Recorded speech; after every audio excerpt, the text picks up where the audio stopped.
anak yang soleh itu kan tidak hanya kita nikmati ketika di dunia saja, karena ya Rasulullah sendiri sudah menyampaikan al-abna tadullu ala sorfil aba, bahwa anak-anak itu akan menunjukkan kemuliaan orang tuanya.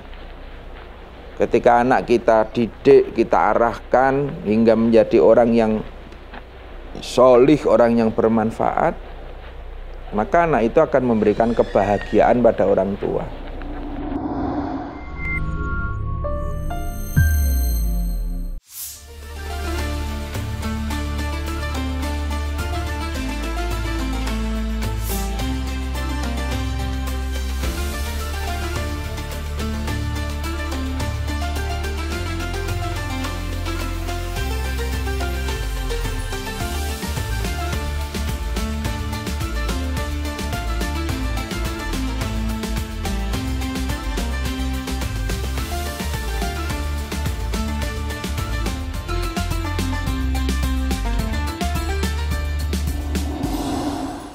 Yang dimaksud dengan investasi terbaik adalah anak yang soleh itu berikut.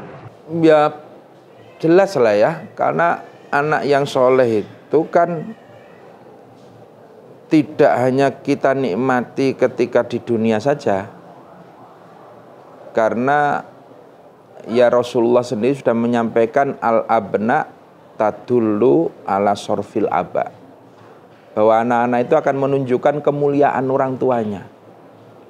Ketika anak kita didik, kita arahkan hingga menjadi orang yang solih, orang yang bermanfaat, maka anak itu akan memberikan kebahagiaan pada orang tua.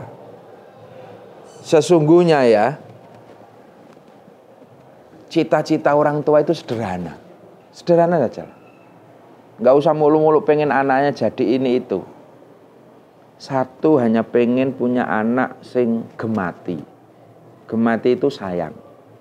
Ketika nanti kita tua, anak-anak itu bisa gemati, gelem ngupeni, sayang ke orang tuanya, dikandani manut, itu sajalah.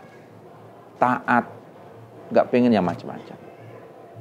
Yang kedua, ketika nanti kita meninggal, anak itu masih mau mendoakan. Itu yang paling prinsip. Apalah artinya anak kita dengan jabatan yang mentereng, dengan dipuja-puja masyarakat, tetapi dengan orang tuanya tidak sayang. Orang tuanya pasti nangis itu. Nangis. Apa artinya punya anak yang sukses duniawinya, tapi dia lupa pada orang tuanya mendoakan. Jadi itu sebetulnya cita-cita orang tua semua sama. Pengen dua anak sing gemati, tresno karo wong tua. Yang kedua gelem ndongake. Itu saja. Karena itu nanti akan menjadi investasi akhirat. Tidak hanya investasi dunia, tapi investasi akhirat. Ketika anak-anak itu, ya sering saya kasih contoh ke masyarakat lah. Al-abna tadullu ala sorfil aba itu kan sederhana. Kalau di kampung ada orang meninggal, sampean pengen ngeliat, yang meninggal siapa? Oh, si fulan. Kira-kira kuburannya itu gelap atau terang benderang, mulia atau sengsara di alam kubur. Kalau sampean pengen ngeliat, ndak usah dibongkar. Rasulullah sudah ngasih resep. Al-abna, lihat anak-anaknya. Kalau anak-anaknya itu solih-solihah, otomatis kuburannya harap padang. Karena anak-anak solih-solihah itu menjadi amal jariah bagi orang tuanya. Tapi sebaliknya ketika anak-anaknya rusak, ya siap-siap. Itu pertanda makbarohnya, kuburannya harap peteng. Karena mantarokal jahil fakullu dzanbin alaihi.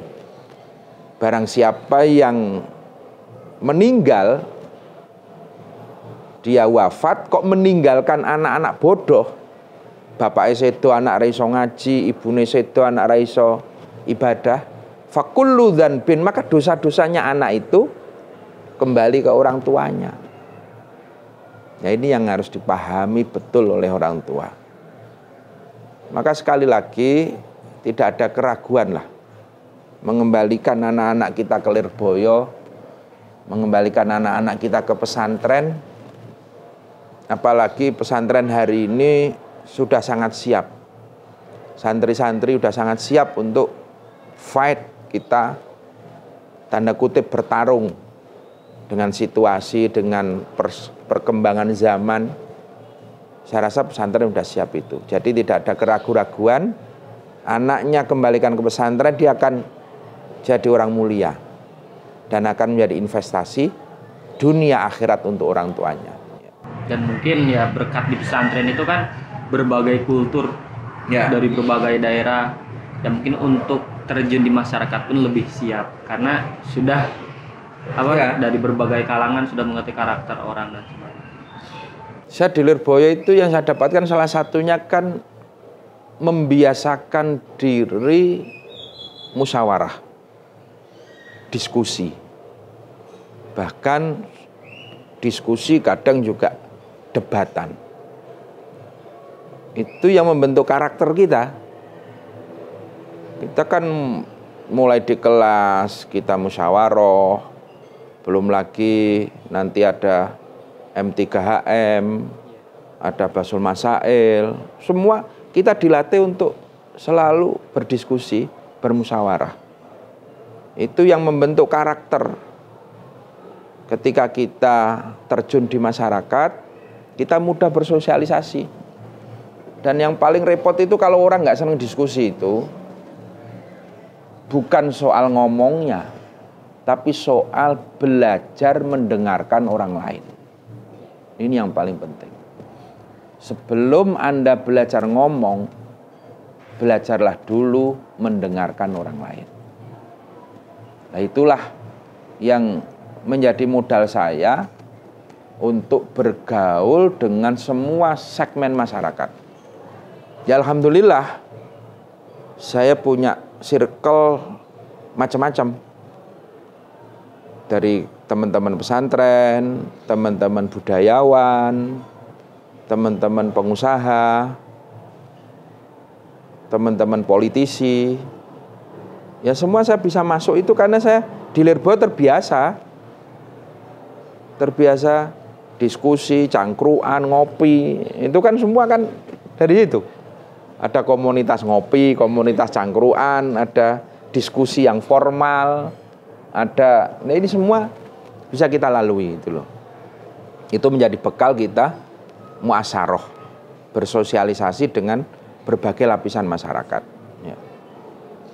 Mungkin yang terakhir Gus, minta doanya untuk kita semua dan semua santri-santri khususnya Lirboyo dan seluruh santri, mungkin bisa ditutup dengan harapan dan doa. Ya, kalau doa udah cukup lah. Para masyayikh, saya sendiri pun juga sampai hari ini dan seterusnya tetap selalu berharap doa dan berkah para masyayikh. Ya, karena santri itu nggak ada cita-cita tertinggi santri itu kecuali diakui menjadi santri guru-guru kita sampai detik akhir. Itu cita-cita tertinggi. Kalau husnul khotimah bagi santri nggak cukup sekedar la ilaha illallah. Kalau orang lain husnul khotimah kan waman akhiru kalamihi la ilaha illallah.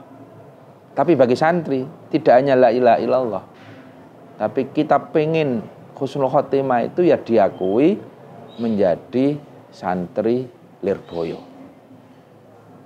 Sampai detik akhir kita berharap ridho dan berkah para masyayikh. Itu modal kita, husnul khotimah.